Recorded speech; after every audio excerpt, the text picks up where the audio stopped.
Hi guys, full body വൈറ്റനിങ്ങിന് വേണ്ടിയിട്ടുള്ള carrot oil ഞാൻ വെയിലത്ത് വെച്ച് ഉണക്കാൻ വേണ്ടി കൊണ്ടുവന്നതാണ്.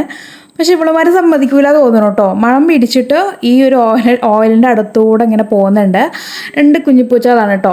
അപ്പം നമ്മുടെ ഇന്നത്തെ ഈ ഒരു സ്കിൻ വൈറ്റനിങ് ക്യാരറ്റ് ഓയിൽ ശരിയായ രീതിയിൽ നിങ്ങൾക്ക് ഏവർക്കും ഇഷ്ടമാകുന്ന കോക്കനട്ട് ഓയിൽ വെച്ചിട്ടാണ് ഞാൻ ചെയ്തിരിക്കുന്നത്. ക്യാരറ്റ് മാത്രമല്ല കേട്ടോ, ഇതിനകത്തേക്ക് നമ്മൾ സൂപ്പർ ഡൂപ്പർ ആയിട്ടുള്ള ഒരു മാജിക് ഇൻഗ്രീഡിയൻ്റ് കൂടി ചേർക്കുന്നുണ്ട്. തീർച്ചയായിട്ടും നമ്മൾ ഇതുകൂടി ചേർത്തിട്ടാണ് ഓയിൽ കാച്ചുന്നതെങ്കിൽ ഉറപ്പായിട്ടും ഗൈസ് ഞാൻ പറയുന്നു, വിത്തിൻ 7 ഡേയ്സിനുള്ളിൽ തന്നെ നമ്മുടെ സ്കിന്ന് നല്ല രീതിക്ക് വൈറ്റൻ ചെയ്ത് വരുന്നതായിട്ട് കാണാൻ പറ്റും. ലൈറ്റനിങ്ങോ ബ്രൈറ്റനിങ്ങോ അല്ല ഞാനിവിടെ പറയുന്നത്, വൈറ്റൻ തന്നെയാണ്. നമുക്കൊരു 2-3 ഷെയ്ഡ്സ് നമ്മുടെ കളർ ടോൺ കൂട്ടിക്കൊണ്ടുവരുന്നതായിട്ട് നമുക്ക് ഈ ഒരു ഓയിൽ നന്നായിട്ട് ഹെൽപ്പ് ചെയ്യും കേട്ടോ. അപ്പോൾ ഗൈസ്, നമുക്ക് ഈ ഒരു സീക്രട്ട് ഇൻഗ്രീഡിയൻറ്റ് എന്താണെന്ന് കണ്ട് മനസ്സിലാക്കുന്നതിന് മുന്നേ ആദ്യം നമുക്ക് ക്യാരറ്റ് നല്ല രീതിയിൽ കഴുകി വൃത്തിയാക്കിയതിന് ശേഷം കട്ട് ചെയ്ത് കൊണ്ടുവരാം കേട്ടോ. ഗ്രേറ്റ് ചെയ്യണമെങ്കിൽ ഗ്രേറ്റ് ചെയ്യാം, അതല്ലാന്നുണ്ടെങ്കിൽ കട്ട് ചെയ്ത് കൊണ്ടുവരാം. ഞാൻ എന്തായാലും ഇത് മിക്സി ബൗളിനകത്തിട്ട് അങ്ങ് അടിച്ച് കൊണ്ടുവരുന്നുണ്ട്, നല്ല രീതിക്ക് അങ്ങ് ക്രഷ് ചെയ്ത് കൊണ്ടുവരുന്നുണ്ട്. അപ്പോൾ ഒരു ക്യാരറ്റ്, ഈ കാണുന്ന രീതിക്കുള്ള ഒരു ക്യാരറ്റ് നന്നായിട്ട് കഷ്ണങ്ങളാക്കി കൊണ്ടുവന്നിട്ടുണ്ട്. പിന്നീട് ഇതിനകത്തേക്ക് ചേർക്കാൻ പോകുന്ന നമ്മുടെ മാജിക്കൽ ഇൻഗ്രീഡിയൻ്റ് എന്ന് പറയുന്നത് ഓറഞ്ചിൻ്റെ തൊലിയാണ് കേട്ടോ. നിങ്ങൾക്ക് ഓറഞ്ച് മുഴുവനായിട്ട് ഇടുന്നെങ്കിൽ അങ്ങനെ ഇടാം, അതല്ലാന്നുണ്ടെങ്കിൽ തൊലി മാത്രം ആഡ് ചെയ്താലും മതി കേട്ടോ. തൊലി ചേർക്കുന്ന സമയത്ത് നന്നായിട്ട് കഴുകി വെച്ച് വേണം ഇതിനകത്തേക്ക് ആഡ് ചെയ്യാനായിട്ട്. ഇനി നമുക്കിത് രണ്ടും കൂടി ഒരു മിക്സി ബൗളിനകത്തിട്ട് നല്ല രീതിക്ക് അങ്ങ് അരച്ച് കൊണ്ടുവരാം.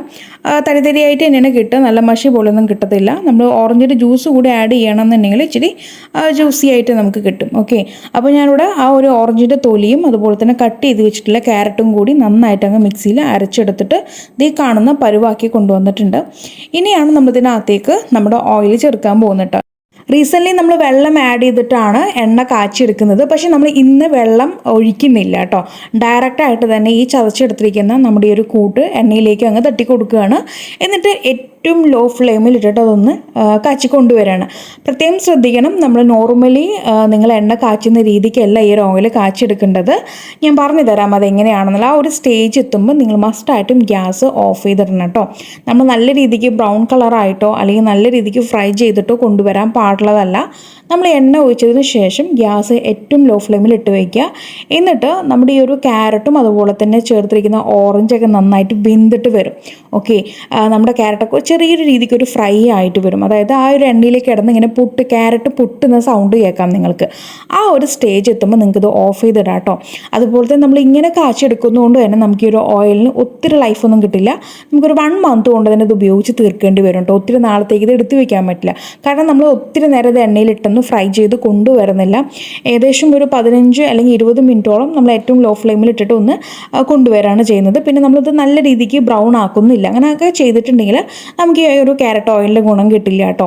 നമ്മൾ വെള്ളം ചേർത്ത് ചെയ്യുകയാണെങ്കിൽ ഓക്കെ. നമ്മളിവിടെ വെള്ളമൊന്നുമല്ല ചേർക്കുന്നത്, ഡയറക്റ്റ് ആയിട്ടാണ് ചേർക്കുന്നത്. അപ്പോൾ ഈ രീതിക്ക് നിങ്ങൾ ആ ഒരു ക്യാരറ്റിൻ്റെ ആ ഒരു പൊട്ടുന്ന ഒരു സ്റ്റേജ് എത്തുമ്പോൾ ആ ഒരു ഓയിലിൽ തന്നെ കിടന്നിട്ട് ക്യാരറ്റും ഈ ഓറഞ്ചൊക്കെ ഒരു പൊട്ടുന്നൊരു സൗണ്ട് കേൾക്കും. അതായത് നമ്മുടെ ഈ ഒരു ചെറിയ രീതിക്ക് വെന്തിട്ട് ചെറിയൊരു ഫ്രൈ ആയിട്ടുള്ള ആ ഒരു സ്റ്റേജ് എത്തുമ്പോൾ നമുക്ക് ഗ്യാസ് അങ്ങ് ഓഫ് ചെയ്ത് തരാം.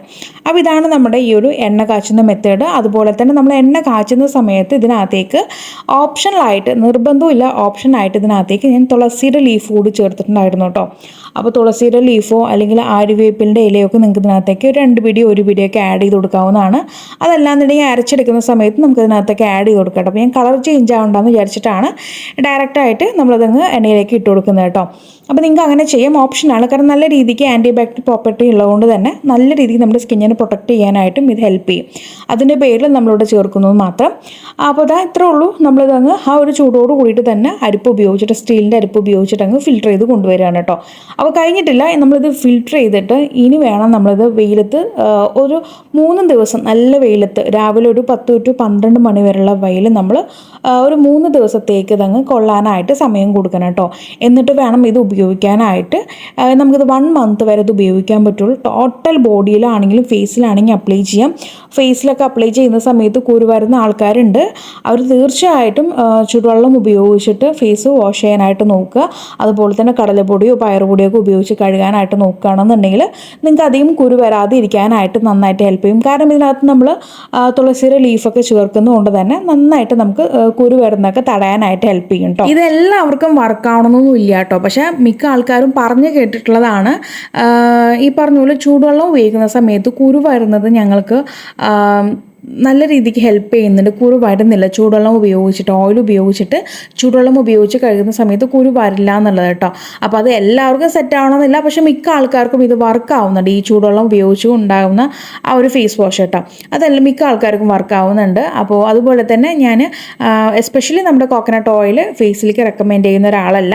അത് നമുക്ക് ബോഡിയിലേക്ക് അപ്ലൈ ചെയ്യാം. ഫേസിലേക്ക് നല്ല നല്ല ഓയിൽസ്, കോക്കനട്ട് ഓയിലിനേക്കാളും സൂപ്പർബായിട്ടുള്ള ഓയിൽസ് നമുക്ക് ഉണ്ട്.